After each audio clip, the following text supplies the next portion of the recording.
Chris Nicholas joining by phone. Perfect. Thank you, Chris.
Good day, everyone. As Deputy Mayor, I'll be calling us to order in just a few moments. Roll call will be coming up in about 30 seconds.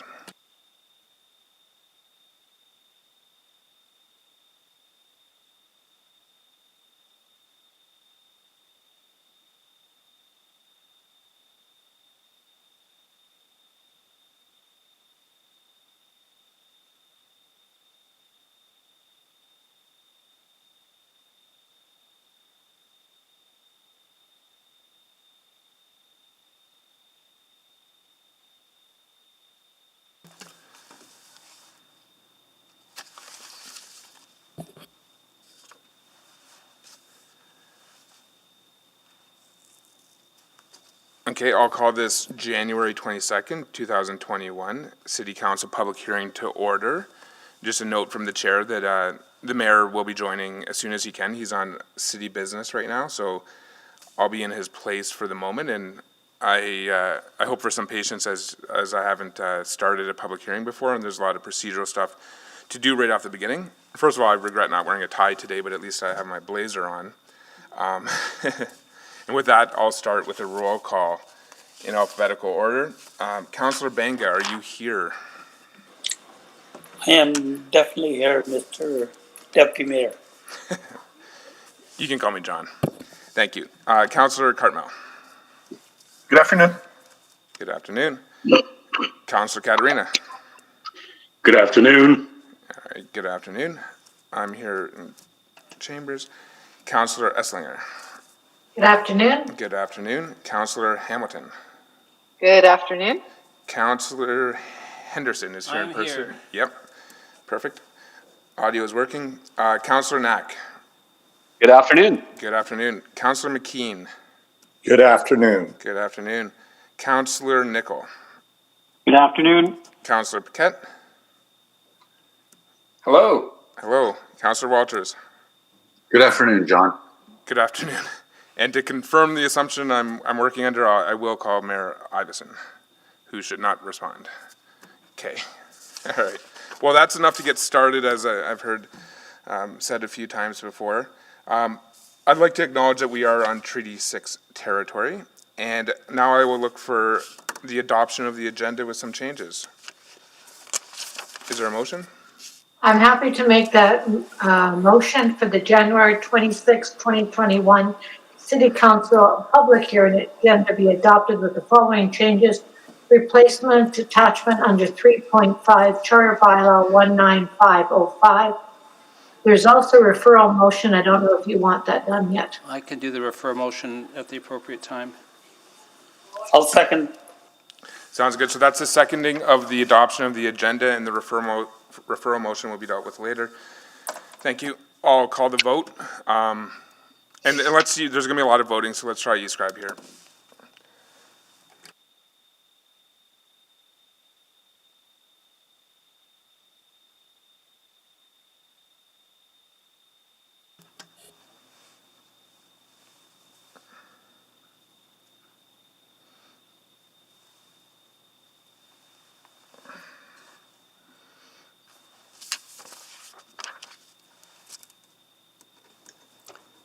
We have all the votes, Mr. Chair.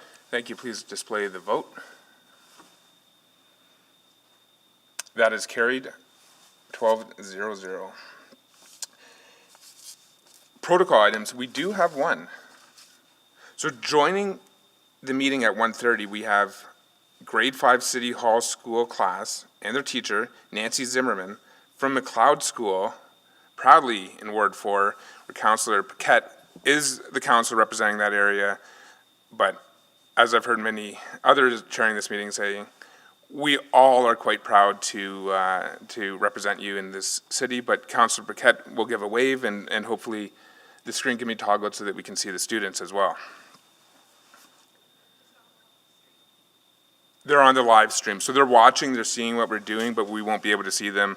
So thank you to the students and to the teacher. Hopefully you can stick around and watch for a while, but the next little bit is going to be a little bit procedural, which is our call for persons to speak, item 2.1. So I think this is the time where I should read the remarks, introductory remarks. So I'll read this statement here. The clerk will call out the bylaws to be dealt with. I will call out the names of the people registered to each bylaw to speak. Next, council will select the bylaws that they wish to discuss and vote on the bylaws that have not been selected for discussion. Council will then listen to each of the bylaws that were selected for discussion and debate. For each item, administration will provide an overview of the bylaw, and then the members of the public will be invited to speak virtually using Google Meet. Those in favor will speak first, followed by those opposed. Each will have 5 minutes to make comments. The clerk will run the official timer. However, attendees participating virtually may wish to use a timer at home too. When the speaker is finished, please stay on the line as council may wish to ask questions. After comments from the public, council may ask questions of city administration. After the speakers have concluded, the chair will then ask each speaker if they wish to speak to new information which arose during the public hearing. The process will require patience to ensure that anyone who does wish to address council has an opportunity. Thereafter, council may close the public hearing and debate the bylaw. For those participating virtually, please refrain from using the chat function in Google Meet during the meeting, as it creates issues of decorum, provides unfair advantage, and interferes with the live stream. Additionally, remember to mute your microphone when you are not presenting or answering questions. If you're experiencing any difficulties, the Office of the City Clerk has resources available to facilitate communications with those participating in the statutory public hearing process. Please reach out using the contact information provided in your registration or email city.clerk@edmonton.ca. Okay, Mr. Clerk, For items 3.1, 3.2, 3.3, do we have anyone registered to speak? Sorry, maybe I'll let you take this over, and then I'll respond to you.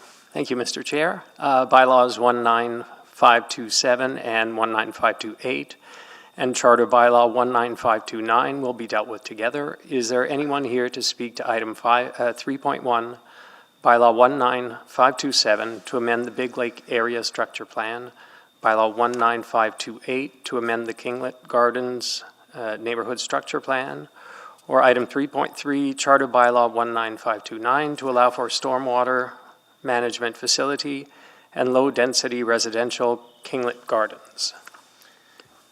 Yes, I have Keith Davies to answer questions only, and Jim Kilo to answer questions only of Rohat Group of Companies. No one opposed. Thank you. Is there anyone here to speak to item 3.4, which is Bylaw 19536 to amend the Trumpeter Neighborhood Structure Plan? Yes, I have Joe Marchese to answer questions only from Anthem United, and Elise Shillington to answer questions only from Stantec. No one opposed. Thank you. Is there anyone here to speak to Charter Bylaw 19505 to allow for a hospital, associated health campus, and a stormwater management facility, Heritage Valley Neighborhood 14? Thank you.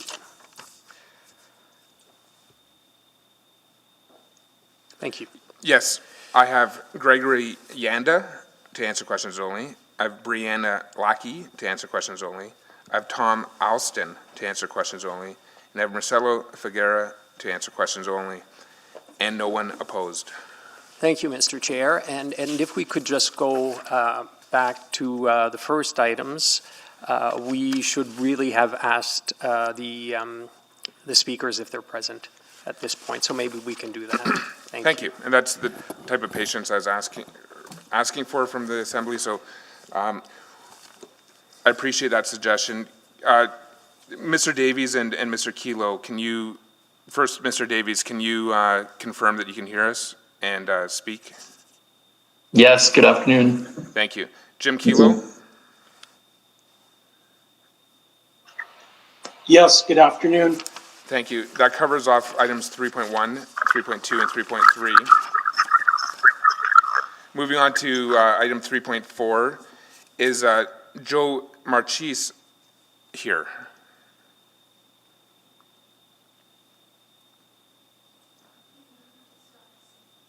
You might need to hit *6. We're not hearing you. In the meantime, Thank you. Okay. Joe, I'm here, thank you. Thank you. Elise Shillington, are you present? Yes, hi, thank you. Okay, hi. That covers off items 3.4. Moving on to 3.5, the one that I think I was just on. Is Gregory Yanda here? Yes, I am. Thank you. Brianna Lackey? Present, thank you. Yep. Tom Alston?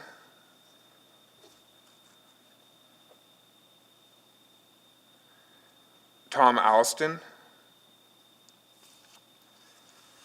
Marcelo Figuera? I'm here, thank you. Thank you. Do you know where Tom is, by chance? He was online, I'll double check. Can you hear me now? Yes. Thank you, Mr. Alston. Thanks.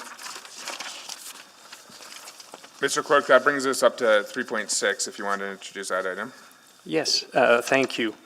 Is there anyone here to speak to Charter Bylaw 19522 to allow for general industrial development and the preservation of natural areas and parkland associated with the North Saskatchewan River, Edmonton Energy and Technology Park? Yes, I have Eric Shen to answer questions only from Select Engineering Consultants. No one in opposition. Mr. Shen, can I confirm that your audio is working and that you're in attendance? Yep, I'm here. Thank you. Thank you. Thank you. Is there anyone here to speak to Charter Bylaw 19523 to allow for the development of low-intensity office, commercial, and service uses, Calder? Yes, I have Jagrup Thind to answer questions only. Group, Mr. Thind, are you present? Yes, I am. Thank you. Thank you. No one in opposition. Thank you. Is there anyone to speak to Charter Bylaw 19524 to allow for low-density residential uses, Cy Becker? Yes, I have Jamie Kilarchuk of Qualico Communities. He's for questions only. No one in opposition. Mr. Kilarchuk, are you present? Yes, I am here. Thank you. Thank you. Is there anyone to speak to Charter Bylaw 19525 to allow for a range of low-density residential uses, Glenridding Ravine? Yes, I have Keith Davies to answer questions only, and I have Joe Marchese to answer questions only. No one in opposition, and since we've already heard from both individuals in the mic check, I think we're comfortable proceeding, Mr. Clerk. Thank you. Sorry to interrupt. Did you pass 3.22? Somebody just told me how to get on here, so. So nothing has been passed. We're just confirming members of the public and proponents that want to speak to these certain items. Oh, well, did you confirm 3.22? Sorry, who's speaking right now? Martin Wolf. And this is a little bit out of order, but your question is what exactly? Yeah, we haven't got there yet. I can wait. I just essentially wanted to know if I missed Sure, confirming that I'm you will here. have to wait. Okay. Wait, that's fine. Okay. Thank you, Mr. Chair. Is there anyone to speak to Charter Bylaw 19526 to allow for mixed-use development, Greaseball? Yes, I have Marvin Newman to answer questions only of Canada Lands Company, and Jenna Hutton to answer questions only of Sheffer Andrew. No one in opposition. Marvin, can you hear me? Yes, good afternoon. I am here. Good afternoon. Jenna Hutton? Mic check. Yes, good afternoon. Good afternoon. Thank you. Is there anyone to speak to Charter Bylaw 19482 to allow for small-scale infill development, McQueen? Yes, I have Brian Murray to answer questions only. Good afternoon. Yep, thanks. That's BNA Planning. No one opposed. Thank you. Is there anyone to speak to Charter Bylaw 19506 to allow for multi-unit housing up to 6 stories, Baldwin? Yep. I have Michael DeWolf to answer questions only. He's from L7 Architecture, Inc., and also Gus Rosicki to answer questions only from Bosco Foundation. No one in opposition. Mr. DeWolf, can you hear me? I can, thank you very much. And Gus Rosicki, pardon the pronunciation, are you present? I see you. Just say something so we can hear you.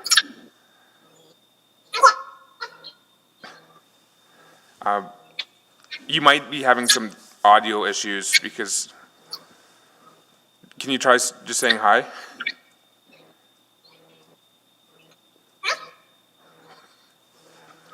Okay, I think because your item is further in the agenda, we have a few moments, but I would suggest that you try and work with the clerks or you do your own IT support because we can't hear you clearly, but I see you visually and there's audio coming from your feed.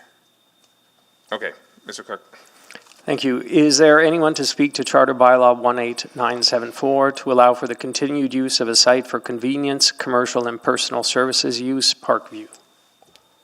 Yes, I have Joshi to answer questions only from WSP Canada, Inc., and no one opposed.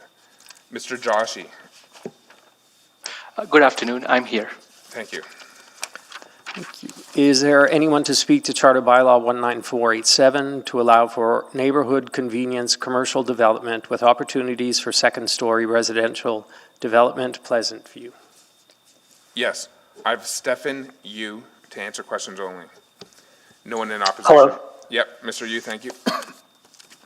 Bylaw 19532 and Charter Bylaw 19533 will be dealt with together. Is there anyone to speak to Bylaw 19532 to amend the McConaughey Neighborhood Structure Plan in McConaughey and Charter Bylaw 19533 to allow for a range of ground-oriented housing forms with flexibility in lot size. McConaughey. Yes, I have Keith Davies and Joe Marchese to answer questions only for both of them, and we've already heard from both those individuals. No one opposed. Thank you. Item 317, bylaw 19530 and charter bylaw 19531 will be dealt with together. Is there anyone here to speak to item 317, Maple Ridge Industrial Municipal Reserve removal, bylaw 19530, amendment to the Maple Ridge Industrial Area Structure Plan, or charter bylaw 19531 to allow for the expansion of an existing cemetery, Maple Ridge Industrial? Yes, I have Trent Portugal to answer questions only, City of Edmonton. Neil Ozdiak to answer questions only, City of Edmonton. And Tina Chagruthil to answer questions only, presumably from the City of Edmonton. Trent, Mr. Portugal, can you confirm that you're present? Yes, I am here. Thank you. And Mr. Ozdiak, are you present? Yes, I am. And Tina, are you present? Yes, I am. And are you with the City of Edmonton, just to confirm? Yes, I am with the City of Edmonton. I'm the supervisor for cemetery.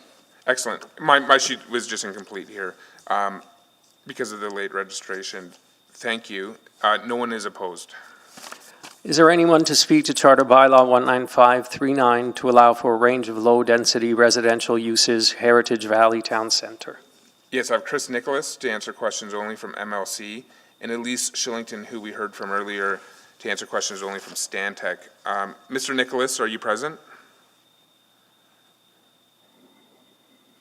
I am, sir. Good afternoon. Thank you. Good afternoon. No one is opposed. Ms. Shillington? Okay. Thank you. Is there anyone here to speak to item 321, bylaw 19540, to close a portion of road downtown? Yes, I have Stuart McLean to answer questions only from MacEwan University. No one is opposed. Stuart, Mr. McLean? Good afternoon. I'm here. Thank you. Thank you. Is there anyone to speak to Charter Bylaw 19541 to allow for low-intensity commercial, office, and service uses and limited residential and residential-related uses, Glenwood? Yes, I have Martin Wolf to answer questions only. Mr. Wolf, are you present? Yep, still here. Thank you. No one is opposed. Thank you. Bylaw 19534 and Charter Bylaw 19535 will be dealt with together. Is there anyone to speak to Bylaw 19534, amendment to the Garneau Area Redevelopment Plan, or Charter Bylaw 19535 to allow for medium-rise multi-unit housing, Strathcona? Yes, I have Michael DeWolf to answer questions only from L7 Architecture. I also have Jason Barclay. It's not clear, well, it doesn't say to answer questions only. And we have some speakers opposed, but first I'll ask Mr. Barclay if you're present. And is it for questions only?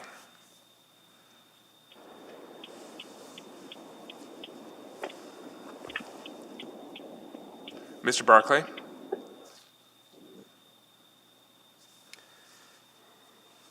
Okay, we'll loop back around. There's 5 individuals opposed, and I'll run through that first. Victoria Jones. Good afternoon, I am here. Thank you. That's from the Garneau Community League. Gary Nash. Are you present, Gary?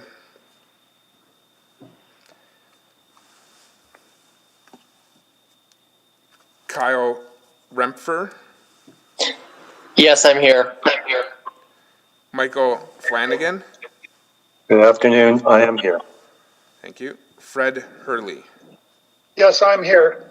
Okay. Gary Nash, are you here? If any of the individuals that are opposed are no Gary, can you speak to his whereabouts? Mr. Chair, I do see that he is logged in, so maybe what he needs to do is unmute his button at this point to speak. Okay, Mr. Nash, yeah, we haven't heard you if you had tried to communicate, so please try and unmute.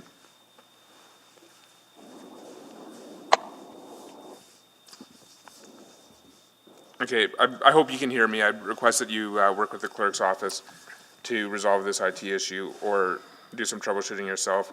I'm going to go back up to in favor, Jason Barclay. I haven't heard from you if you're present.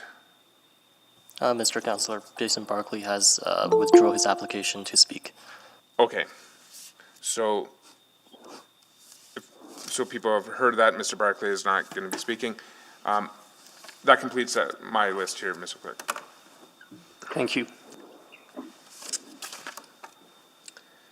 I suppose it would be prudent now to select items for debate.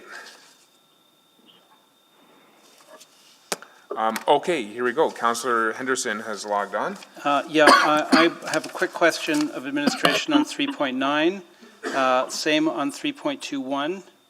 And then I will select 3.23 and 3.24, which need to be referred back because there are some technical issues that need to be addressed before we can hear it. So I would suggest that once we've done all the selections, if we can move those up to first item, I will move to refer them. Thank you, Councillor Walters. Thanks. I just have a couple questions for the applicant and probably for admin on 3.14. Okay, is that all? Yes. Okay, if any other councillors want to make selections, this is obviously the time. Otherwise, I'll entertain. I'll move closure of the public hearing on all other items. Thank you, Councillor Caterina. Second. Seconded. Mr. Clerk, do you need a list of what those are right now? Just vote on closure. Vote on closure. Okay. Just a second here. I think we have 3.9, 3.21, and 3.23, and 3.24, and 3.14 selected. So 3.9, 3.14, 21, 23, and 24 have been selected, yeah, Mr. so Chair. That's correct. well, exempt. So closures for all other remaining items. Please vote.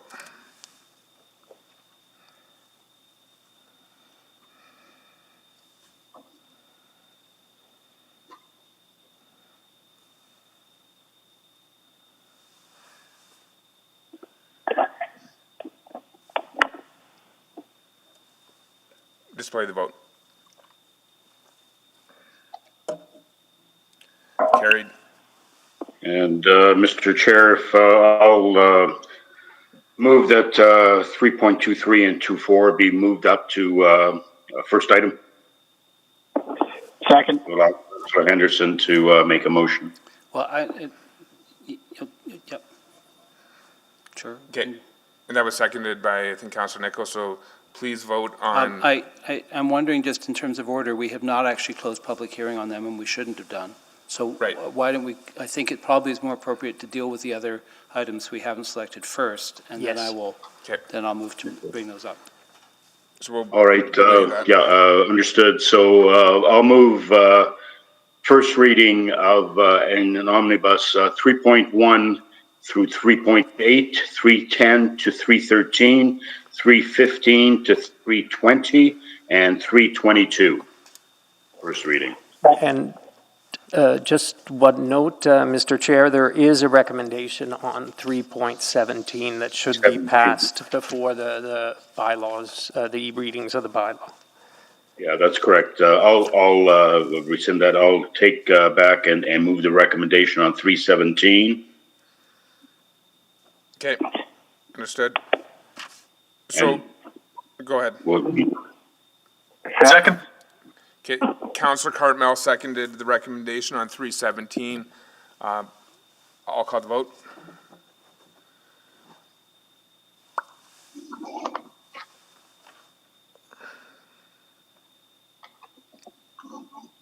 Display the vote. We are missing one vote, and we have them all now. Thank you. Carried. Mr. Clerk, do we need to move the amendment in 319 first?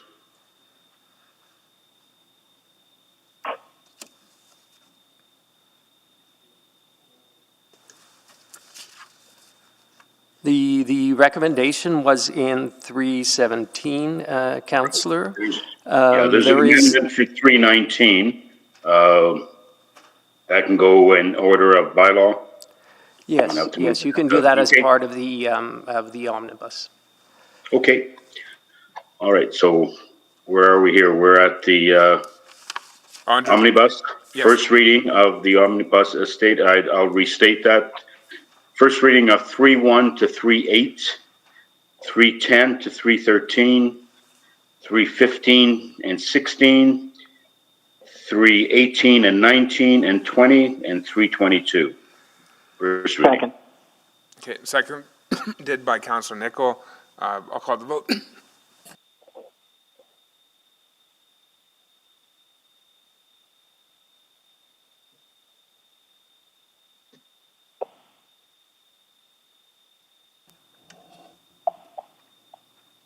Display the vote.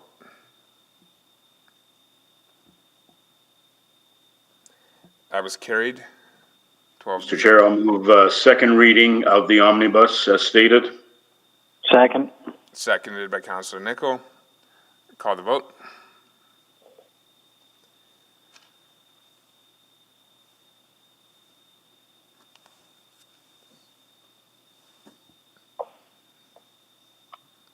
Display the vote. Carried. Mr. Chair, I'll move consideration for third reading on the omnibus as stated. Second. Okay, seconded by Councillor Nichol. Please vote.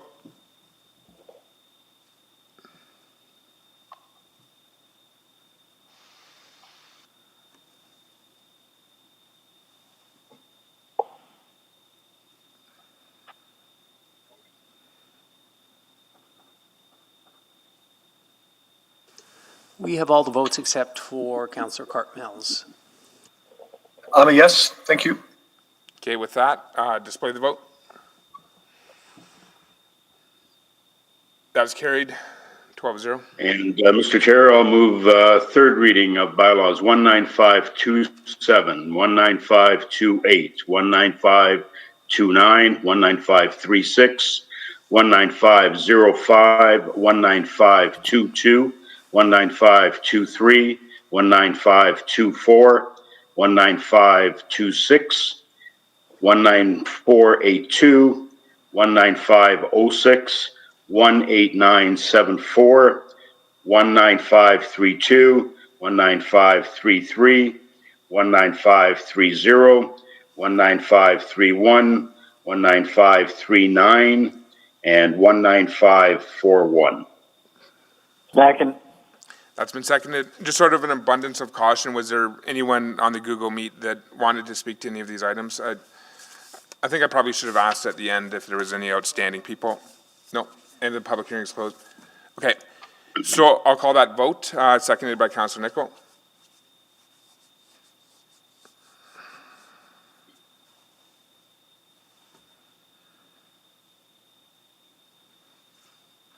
Display the vote.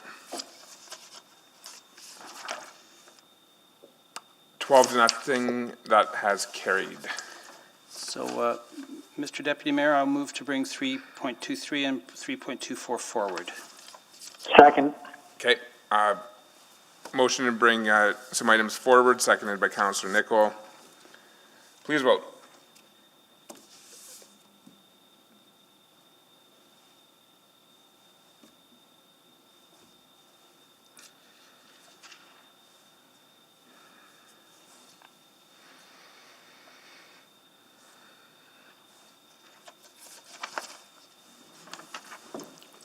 Display the vote. That is carried, 12-0. And then, Mr. Deputy Mayor, I will move the following, that bylaw around item 3.23, bylaw 19534, amendment to the Garneau Area Redevelopment Plan, and 3.24, Charter Bylaw 19535, to allow for medium-rise multi-unit housing Strathcona. that those two bylaws be referred to administration to incorporate amendments to schedules within the Garneau Area Redevelopment Plan with the appropriate engagement and return to a future public hearing. And I'll just speak to it really quickly. Second. There's two reasons for doing this. One was at request of administration, because there is a map. You will recall we've had some debates about a map. This is my understanding in the Garneau Area Redevelopment Plan in the past. We have the contentious map has accidentally re-shown itself here, so we have to get the correct maps. But also, I received an email correspondence from the Garneau Community League that they had inadvertently been left out of the touch base on this. It's an anomaly because it's actually in Strathcona. It's right on the boundary, but it's in the Garneau Area Redevelopment Plan. So I think if we have to send it back anyway, I think that's the opportunity to fill that gap and just do a double check back with the Community League as well. So my motion should be able to achieve both of those ends. Thanks for that. Procedurally, have we opened the public hearing, Mr. Clerk, and do we need to do anything other than just voting on the referral? You can just vote on the referral at this point, Mr. Chair. Okay, any other debate? I shall call the vote. It was seconded by Councilor Nicol. Please vote.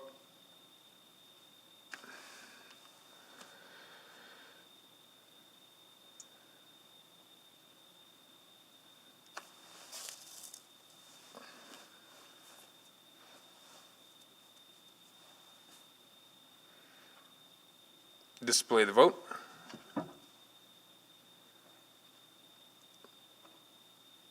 That has carried 12-0. Mr. Deputy Mayor, maybe just for so that I could, with your permission, if I can just let the people for that item online know what's likely to happen next, just for the information. I think that'd be wise. Yeah, for everybody on that item, it most likely will be coming back to a future public hearing with the corrected information and following the further consultation engagement. But I presume there will be notice of that given at the time that it comes back. There's no specific date at that point, correct? Correct. There'll be notice of both the future public hearing and So engagement. Apologies for having to make you do this twice, but we need to make sure we get it right. And you'll get notice again in good time of when it does show back up here, assuming that it does. Thank you. So we've covered a lot of business, and if my files are correct, we're now on item 3.9, Glen Ridding Ravine. Is that correct, Mr. Clerk? That is correct. Okay, so at this point, Mr. Davies and Mr. Marchese indicated that they were to answer questions only. I guess, or is there a presentation from administration on this item? I just had questions for administration, so I don't need a presentation unless somebody else would like it. Do any councilors require or request a presentation? Not seeing any. Councilor Henderson, the floor is yours. So my questions were, and this surprised me, and I just wouldn't mind knowing what happens next on this. We have a report that is in support of this, but it is an application that will allow, not only will it allow, but it sounds like the intent of the applicant is to put in front driveways where there's a laneway, which is in, I gather, direct contradiction of the neighborhood plan. And I really just would like to know what happens next on this, because it seems odd to me that you would be coming in support of something that is counter to the plan, and I think it's counter to the plan for good reasons. And this is not an old plan. This plan is what, maybe a year old too? I'll get Rod Heinrichs, Senior Planner, to answer your question, Councillor. Thank you, Councillor. This plan was approved originally in 2016. Yeah, so what's puzzling me is why we would be in support of something that's counter to the plan. Because there's no plan amendment here. Correct. Thank you, Councillor. The short answer to that is that the zone that's being sought is in compliance with the plan. And the plan is not so specific as to get into the design details of the streetscape beyond some general concepts. The issue we are struck with in this report, and that's why we wanted to point out the conflict, is at the zoning and development permit level. where the plan ultimately gets implemented. So in this case, the zone is appropriate and aligns with the plan. It's an appropriate zone for low-density residential, which the plan calls for. It's a bit of an unusual situation in that a subdivision has been approved that has created a laneway. And I don't want to speak on behalf of the applicant, but I think part of the motivation is to adjust to a changing market. And that's it's a bit of a timing and implementation challenge. I guess my question then is, and this is what I wasn't sure of, is what happens at the development permit level then? Will the plan come into effect at that point and we will say no? Or we may say no? Thank you, Councillor. At the development permit level, the development officers would typically implement the zone that's in place. As indicated in the report, the RPL zone has a requirement. It doesn't have a strict requirement that access must be from a lane where a lane's provided. It just requires that properties be serviced by both a street and a lane. There are 1 or 2 zones in the zoning bylaw where if there is a lane, you must take access from it, and that's RF5 and RLD. I think UCRH may also require that. And of course, the MNO. Yeah. But in other zones, there's no strict and hard requirement for them to do that. So in this case, I believe the applicant wanted to ensure that they would not be forced into a rear lane access in this area and then have to go to appeal to the SDAB to ultimately achieve their aim. Yeah, I'm really torn on this. I realize it's not a major issue, but it seems to me we put these things into plans for a reason, because the plan clearly states that this kind of thing should be discouraged. I don't know what the exact wording of it is, if it's a may or a shall. And that it has implications, because it's going to have implications for all these things that we've been worrying about, things like snow clearing, things like tree canopy, things like walkability. All these things get impacted, and that's why it was put into the plan the way it was. And it seems to me that I don't know what the other solutions to this would have been. And maybe it's a gap in our zoning. Maybe we don't have a zone that actually can make sure that plans are adhered to. But that raises some concerns and flags for me, and they clearly did for you as well, or you guys wouldn't have put it into the report. So I don't know what the other solutions to this are, if there are any. And maybe this is more about a flag for future concern than anything else. Councillor Henderson, if I can just add, we are revisiting, we do anticipate a change to the RMD zone quite shortly. We will be looking to put these kind of regulations into that zone at that time. So there is a move afoot to revisit the zone and tighten it up in that effect. Okay. Councillor Henderson, further to that, we're also considering this conversation related to the zoning bylaw renewal and the use of lanes and front drive garages related in that project. Okay, good. Well, I'm troubled by this. I mean, I realize it's, it's probably only 4 or 5 properties we're talking about here, but nevertheless, I'm not sure, we do these plans, and if we're not prepared to adhere to them and the things that are in them, that gives me concern. I'm not sure what the point is. So thanks. I'm out of time. Do you require, I was going to ask if you wanted a little bit more time in the second round, but we have Councillor McKean right now. Go ahead, Councillor. Yeah, and I was wondering if, and this, I maybe have to wait, but it would be interesting to hear the applicant on the issues that Councillor Henderson just raised, because they are concerning to me as well. To be clear, do you have a question for the applicant? Yeah. Yeah, but again, we might want to see if anybody else has questions of administration. And we maybe have to do that under new information. Okay. No one else is on the board. I'm going to move to new information. Well, go ahead, Councillor McKean. Thanks. And if anybody with the applicant would want to explain why the front drives are being proposed here and why rear access is not sufficient, I guess I need to hear from you as to, and that might influence my vote on this. Is your question to Mr. Davies or Mr. Marchese? Either one. Sure. Yeah, it's Keith Davies here from Stantec. I guess just to be very clear on this plan component, the plan actually, what it speaks to is efficient utilization of infrastructure. Specifically, it doesn't mention front or lane access. And what the zone provides is the opportunity to allow the front drive access and actually at the same time, you could have a garage suite with lane access. So essentially what you're doing is allowing the opportunity for more efficient utilization of infrastructure if you're able to have a garage suite off the lane and then front drive access. In this situation, we have, and our client can speak to this more, but we have a mix of product opportunities here, which are I guess, desired from a market perspective.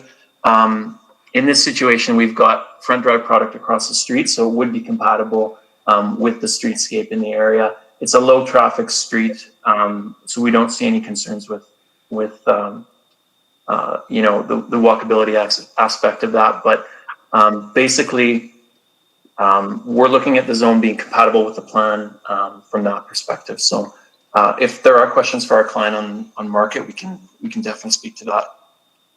Sure, but I'm interested, you just said there actually is front drive housing right across the street. Correct, yeah. Okay, well, that's interesting. No, I think that's good. Thank you very much. You're welcome. Thanks, Thank you, Mr. Chair. Councillor. Anyone else wishing to speak? Any other new information? I'd entertain a motion to close the public hearing. So moved. Okay, moved by Councillor Cartmell.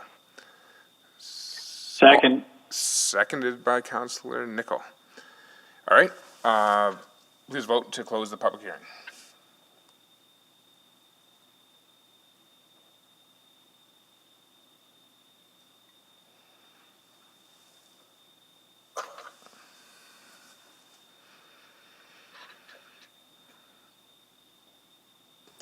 Display the vote. It's carried 12-0. I will move first reading of item 3.9. Second. Moved by Councillor Cartmell, seconded by Councillor Nicol. Any debate? Anyone wishing to speak? Seeing none, I'll call the vote.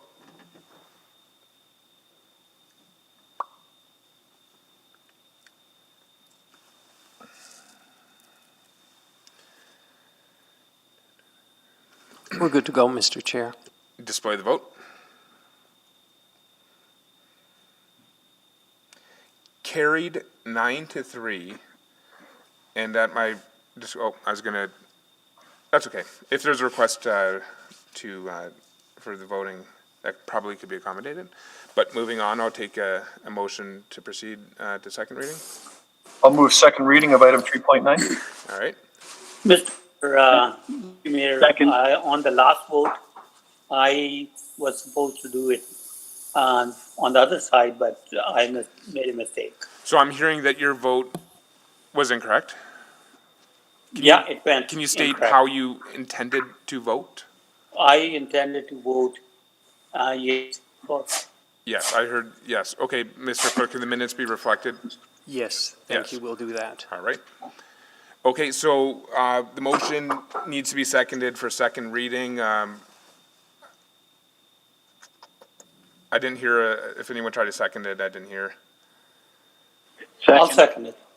Okay. Well, Councilor Nicol got in there first. So Cartmell moving, second reading, seconded by Nicol. Please vote.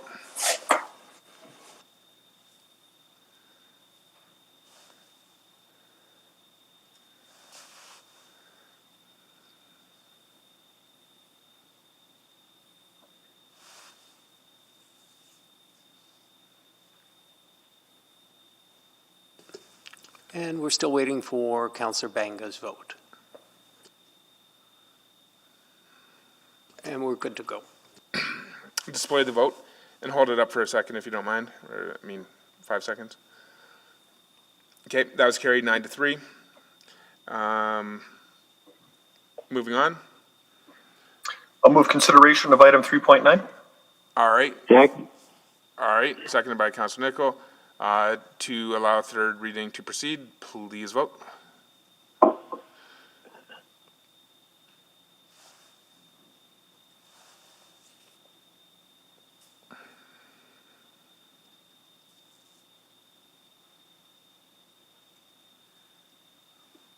Display the vote. That has been defeated. It That's has to on be me. That's unanimous. supposed to be a yes. Oh, okay. It's one of those days. Take some heat off the chair with some of, okay. I call it the Cartmel maneuver. Yeah, okay. Ouch. No comment. Okay, decorum. I need a gavel. Councilor Paquette, do you want to verbally confirm how you intended to vote? That's it. That's a yes. Let us proceed. It's a yes, so that's 12-0. Let the minutes reflect that. Thank you. That is carried.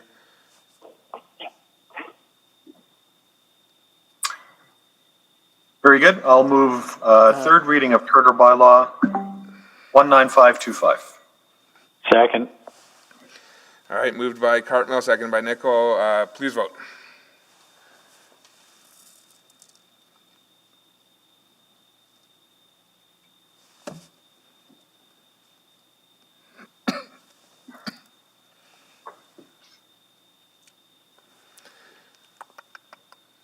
Display the vote.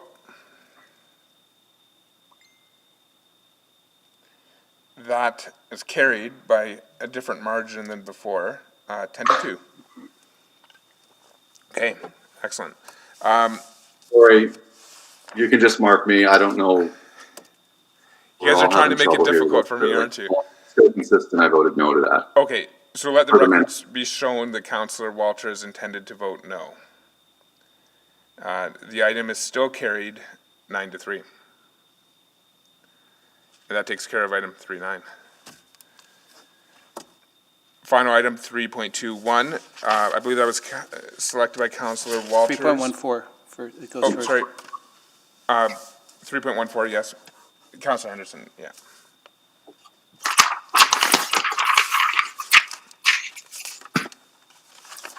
Can I proceed, John? Okay, this is item 3.14. Councillor Walters selected it. Yeah, and there's questions only from Mr. Yu, so you can, Councillor Walters, please ask administration questions if you have some. Yeah, so I'll start with admin, and then I'll have questions for the applicant. I guess the only concern that I've heard about this project or this proposal is some larger concerns related to how this fits with city plan and with existing or other plans that exist in the area. So, you know, I know it does state that in the report. Is it Ms. Mickelson who I'm asking? You can just maybe verbalize for those that may be listening how this particular application complies with the higher level plans. Yeah, absolutely. So the way that this application does comply with the city plan is first of all, the site is located within the 109th Street and Argyle Road secondary corridors.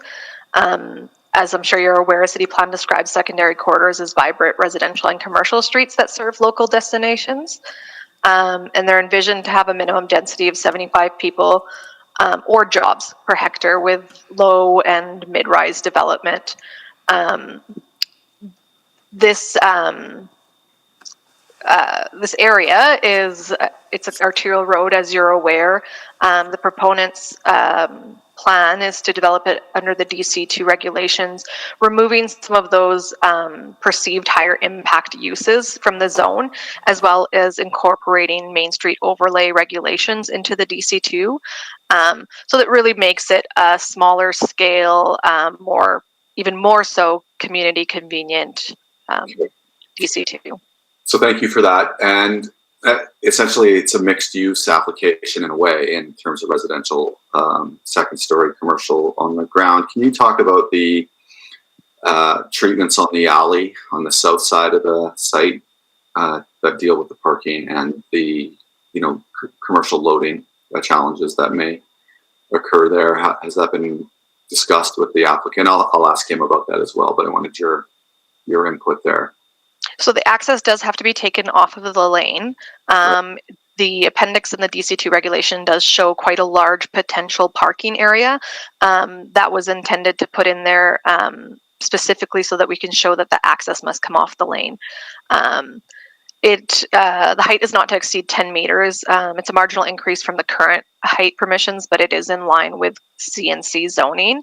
And then it provides a 3-meter setback from the adjacent residential lot. Right. So if the new city plan hadn't been approved, this wouldn't have been as clear cut in terms of your recommendation. Yeah, it wouldn't have been as clear cut, but it is on an arterial road at the edge of a neighborhood, close to a busy intersection where many people like to stop in and get their convenience items and services, but it wouldn't have been as clear cut.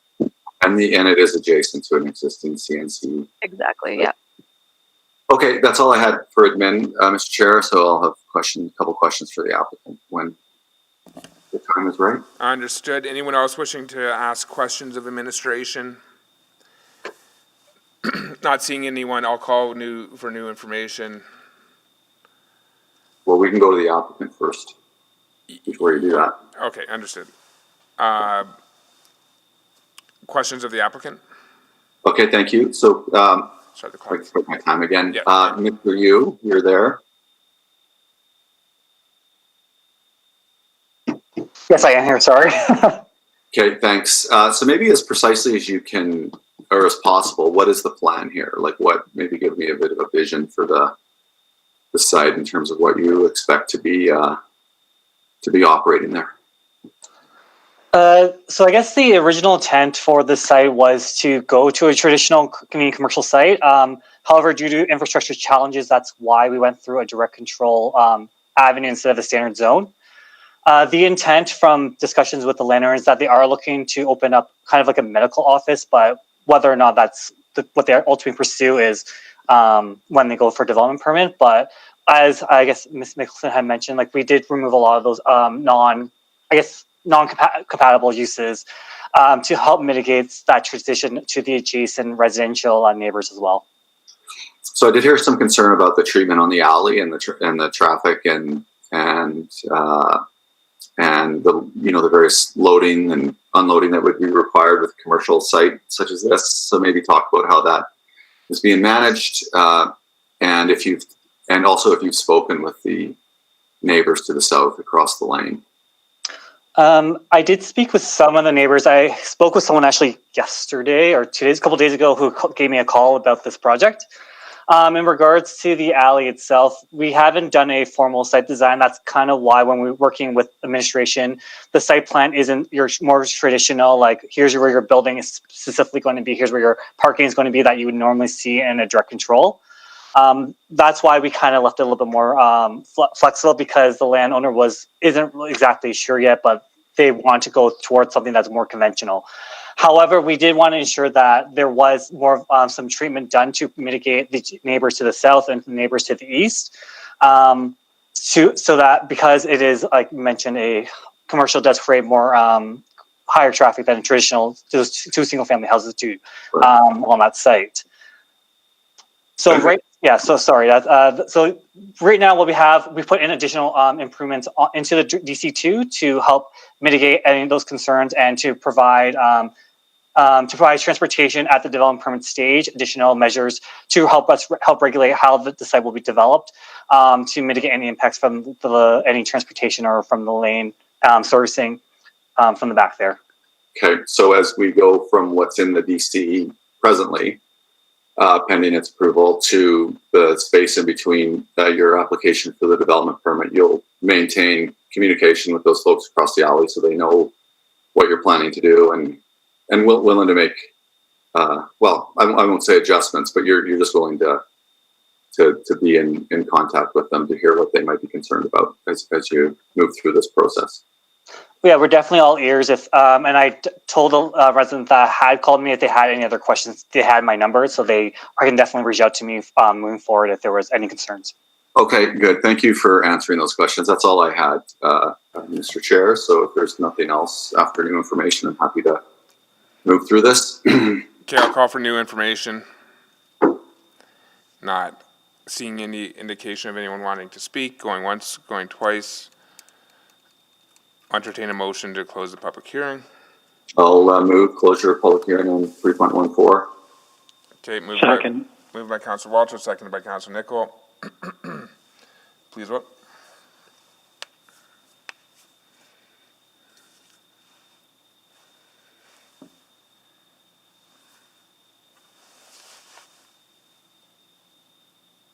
Display the vote. Unanimous, passed, carried. I'll move first reading on item 3.14. Second. All right, the same mover and seconder, please vote.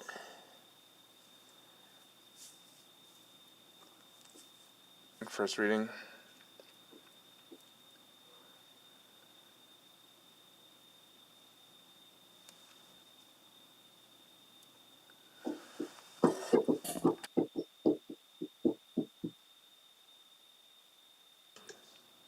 Thank you. We have all the votes. Display the vote. That was carried, 12-0. I'll move second reading of 3.14. Second. Okay, moved and seconded by the same pair. Please vote. Second reading.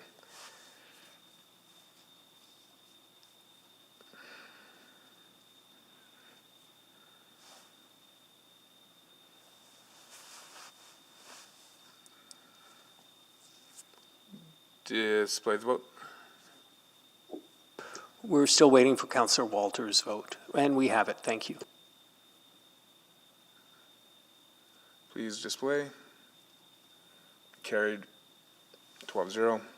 I'll move consideration for third reading of item 3.14. Second. Seconded by Councilor Nicol. Please vote to allow third reading to proceed.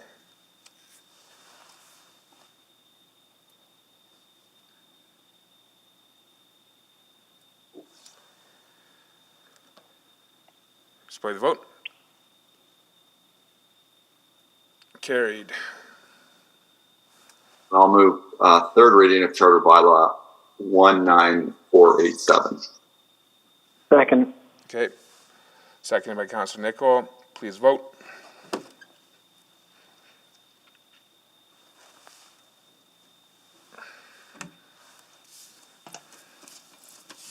Display the vote. Carried, 12-0. Excellent. Last but not least, according to my records, is item 3.21. And I don't need a presentation unless somebody else does. I really just have questions of administration, but if somebody else would like the presentation, I'll... Would anyone like the presentation?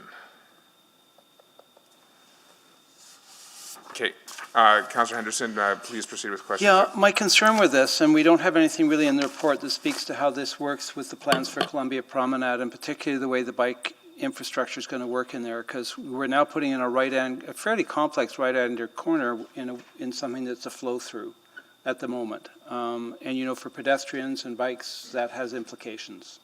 So I just really would like to know how that's going to get dealt with, given that I think, and Councillor McKean will know more about the details of the plans in there than I do, but how it fits with those plans that I think are underway. If I could get Fazil Saeed to answer your question, Councillor. Good afternoon, Councillor Henderson.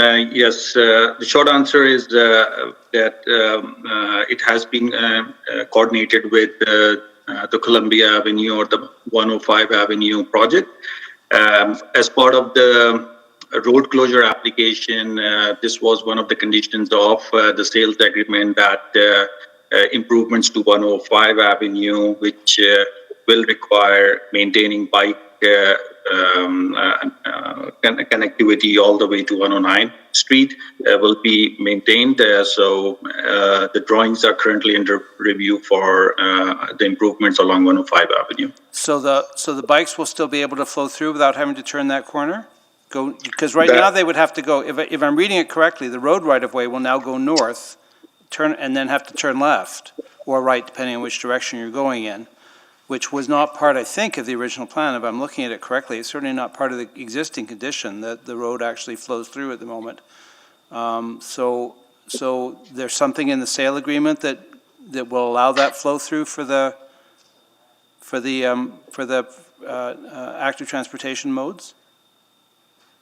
That is correct. And as I said, we have received the drawings for that piece, and I'm just looking at the drawing here, which it does maintain bike network along the eastern edge of 105 Avenue. It goes north and then goes east-west, connecting to 109th Street. Okay, but it will, okay, so it is now going to have to turn a corner that it's not currently turning, correct? That is correct. Okay, all right. Okay, well, I mean, if it's been worked out with all those plans, it seems to me that may create grief down the road, given how much work has happened on that. So, but Councillor McKeon will know more about it, so I will trust that he's had a look at that. But that was the question that sprung to my mind, so thanks.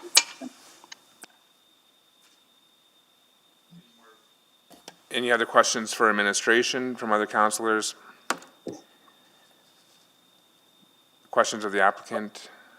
Mr. Chair, yeah, I could click on, and I'm trying to click on, but I failed. Understood. The floor is yours. Yeah, I just wanted to ask Stuart McLean if you had any comments on Councillor Henderson's concerns about keeping the integrity of the active transportation links in there. Thank you, Councillor McKean. I can confirm that the bicycle lanes have been integrated into our future plans of constructing a new academic building on that parcel. And in fact, additional to the bicycle lanes, we're providing a defined area, which we're referring to as an eddy, where we will actually have bicycle parking. And it is our intent to really integrate with the vibrancy of this corridor and continue to allow cycling as it is right now and in the future. So it is certainly within our design intentions. And I would like to add with it, this plan is for real. It is out for tender right now, looking for an architectural team, and it closes on February 2nd. Thank you, Mr. McLean. And are you about to do something different in your career? Are you staying on in this position? I'm about to enter a new chapter on February 1, where in fact I will be leaving MacEwan and with the intent of becoming a full-time grandpa and having the time to allocate to my 2 grandchildren. Mr. Chair, I realize that does not fit with a public hearing per se, but I just wanted to take the opportunity to thank Mr. McLean for being such a great collaborator and a great city builder, and pushing not just the interests of MacEwan University at us, but in fact working to build a greater city and a greater downtown. So I just want to take the opportunity to thank him very much for all his work. Thank you, and for that reason, I chose not to rule you out of order. I think that was very appropriate. Although it would have been. Thank you. Thank you. And at the appropriate time, Mr. Chair, I'm happy to move closure of the public hearing on bylaw 19540. But you might want to ask for new information. Thank you. New information? Not hearing any. I'll receive that motion. Looking for a seconder. Second. Okay. Well, I don't usually expect debate. I'll just take the opportunity to say that we're going to be reopening item 3.22 after this for a reason that I'll explain when the time is appropriate. Okay, so please vote on closure of this item.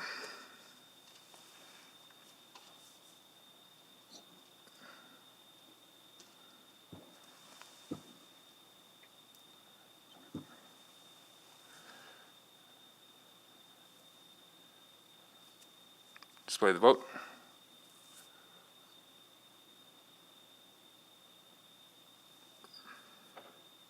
It's carried 12-0. Mr. Chair, I'll move first reading of bylaw 19540. Moved by McKean. I'll second that. Please vote.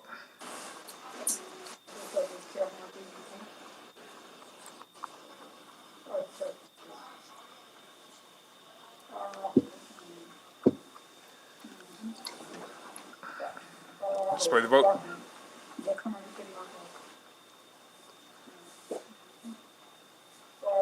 Carried 12-0.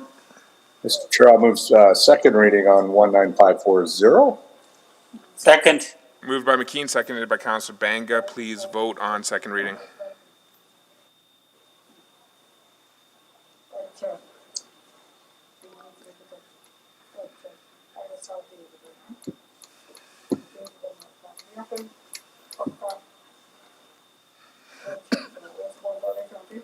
We have all the votes, Mr. Chair.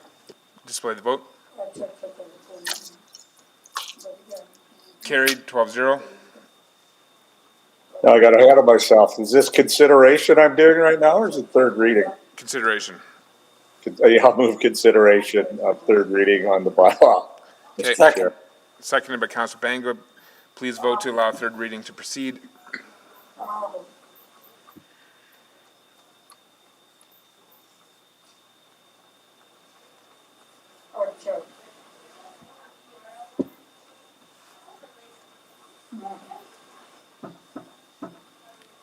Display the vote. Carried 12-0. And I will move third reading of bylaw 19540, informally called the Stuart McLean bylaw. Second. All right. Please vote.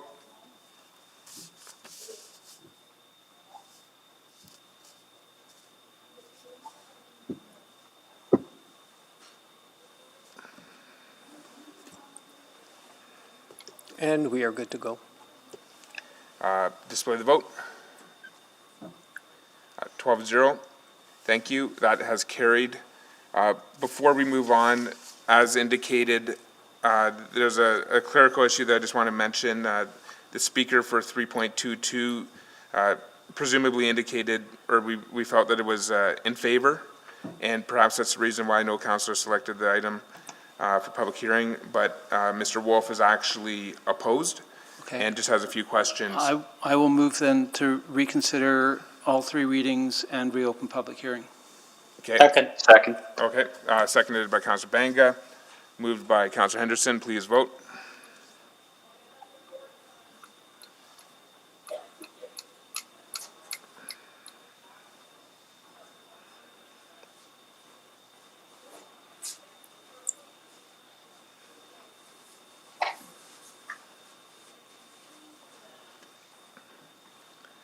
Display the vote. We are still missing Councillor Knack's vote. We're good to go. Could be there, yes. Display the vote. Okay, that is carried 12-0. So for this Glenwood item, I guess, Mr. Wolf, the floor is yours. We should probably have the presentation if there's someone in opposition. Yes, please. Correct. Okay. We'll proceed with the presentation.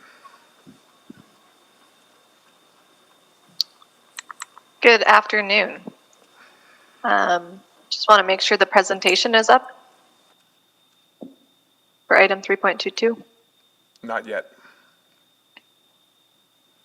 It would just take a little bit more, sorry.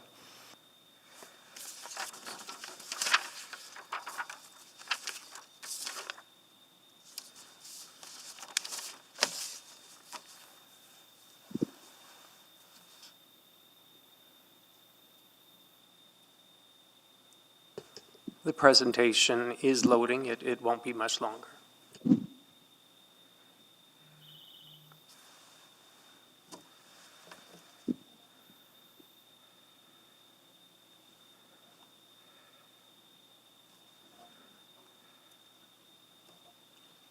Thank you. This application is to rezone a site in the Glenwood neighborhood from RF1 single detached residential zone to CB1 low intensity business zone to allow for low intensity commercial, office and service uses and limited residential and residential related uses. The applicant's stated intent is to operate an immigration consulting business and an accounting business office out of the existing building with the opportunity to redevelop the site in the future. Next slide, please. The subject site is approximately 545 square meters in area and is located on 100A Avenue Northwest, a collector road and west of 156th Street, which is an arterial road and future LRT route. The Jasper Place Transit Center is across the street from the site to the northwest, and the future Jasper Place LRT station will be directly to the east of the site. Next slide, please. The site is subject to the Jasper Place ARP, which designates the site as mixed-use hub. The purpose of the mixed-use hub designation is to allow a mix of commercial and residential uses in proximity to transit. The plan supports mixed-use buildings up to 4 stories in the area. The CB1 zone allows for a number of uses, including general retail, professional and financial office support services, and multi-unit housing in mixed-use buildings. Next slide, please. The allowable uses and built form regulations in the CB1 zone are compatible with surrounding development. The site is located on 100A Avenue, which currently has a mix of commercial and residential zone properties, and is located north of the site zoned RA7 low-rise apartment zone, which allows for multi-unit housing up to approximately 4 stories in height and limited commercial uses. It's also within the boundaries of the Main Street overlay, which will ensure that many of the objectives of mixed-use hubs are met, including requirements for vehicular access to be from the rear laneways and for buildings to have active commercial frontage. Next slide, please. The site is located within both the Stony Plain Road primary corridor and the 156th Street secondary corridor. City plan describes primary corridors as a prominent urban street designed for living, working, and moving, and secondary corridors as vibrant residential and commercial streets that serve as local destinations for surrounding communities. Recommended building massing for primary corridors is mostly mid-rise and some high-rise, and for secondary corridors, it is low-rise and mid-rise buildings. The proposed rezoning is in line with these criteria described in the city plan. Next slide, please. The TOD guidelines designate the future Jasper Place LRT station as a neighborhood station. The desired density for sites within 400 meters of a neighborhood station that front onto a collector road, such as the subject site, is a minimum of 42 dwellings per hectare. The proposed rezoning would provide the opportunity for this level of density at the time of redevelopment for the site. Next slide, please. To conclude, the proposed CB1 zone is appropriate for the subject site. It is in conformance with the Jasper Place Area Redevelopment Plan. It is in close proximity to the Jasper Place Transit Center and a future LRT station, and is sensitive in scale with surrounding development. Administration supports this application. Thank you. Thank you. Mr. Wolf? Yeah. Hi, sorry, I was, like, the other lady called me while you guys were talking. Yeah, I just had a couple of questions about it as all. Okay, so I wanted to know, sorry, go. So you do have 5 minutes, Okay.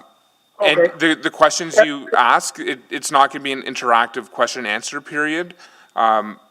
So we'll try and retain the questions you ask during your 5 minutes, and perhaps a councillor will then ask city administration on your behalf. Just wanted to orient you to the process. Okay, please go ahead. Your 5 minutes will start now.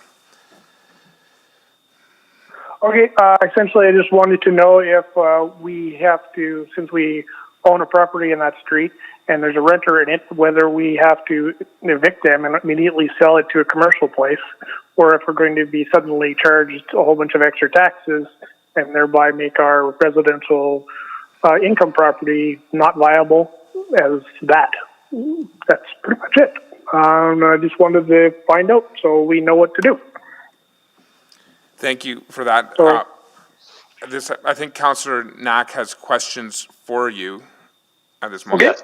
Okay, yeah, sorry, it just won't let me click on right now. So sorry, sir, I just want to double check. So is the property you're referring to, the one that you own, is this is the one that's being requested to rezone, or do you own another property near to this? See, that's what I was confused about, because the sheet they sent me made it appear that our property was being rezoned.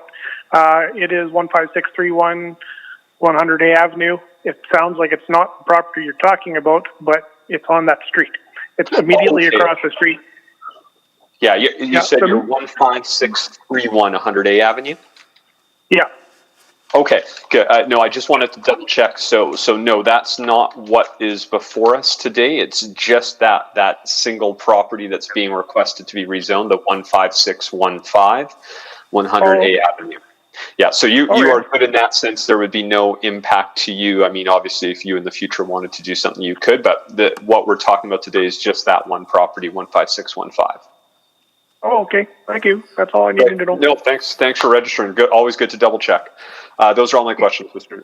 Chair. Thank you, Councillor Knack. I'll ask just one question to Mr. Wolf. Do you oppose this rezoning? No, the lady who I talked to just asked me, and I said I didn't know enough to whether I opposed it or not, so I just wanted to ask some questions. She's the one who chose whether it was opposed, so I didn't know. I don't really oppose it. Understood. And for members of the public that might be watching and for future reference, you likely should be able to get answers to these questions prior to the public hearing. Our city staff are great resources for information. But thank you. No more questions. Any other councillors with questions? Okay, not hearing any. Is there any new information?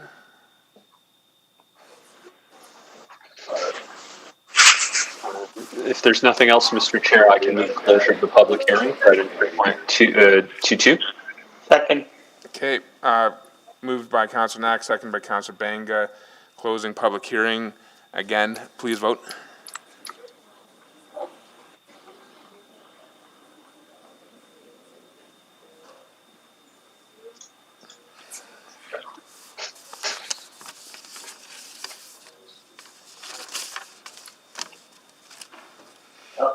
Display the vote when it's in. Councillor Walters, could we have your vote, please? Yes. Thank you.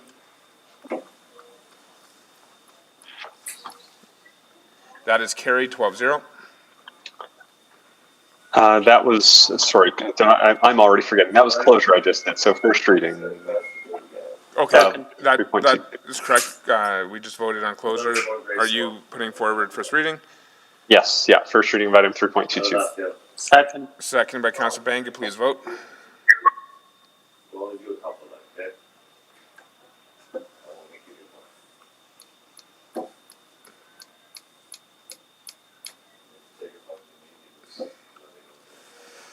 Display the vote.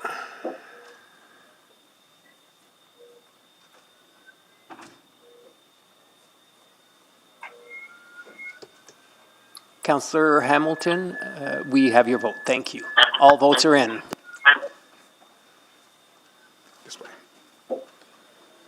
Carried 12-0. I'll move second reading of item 3.22. Second. All right, second reading, moved by the same pair and seconded. Please vote.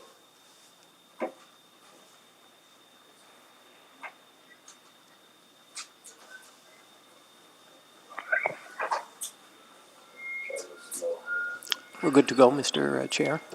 Display the vote.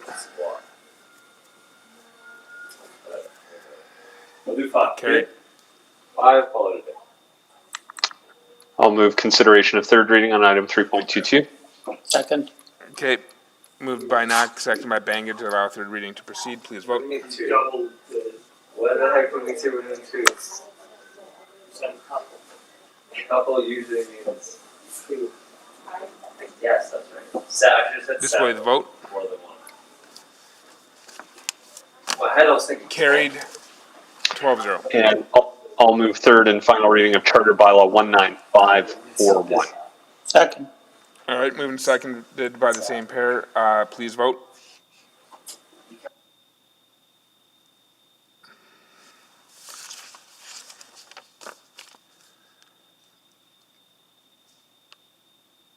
That's carried.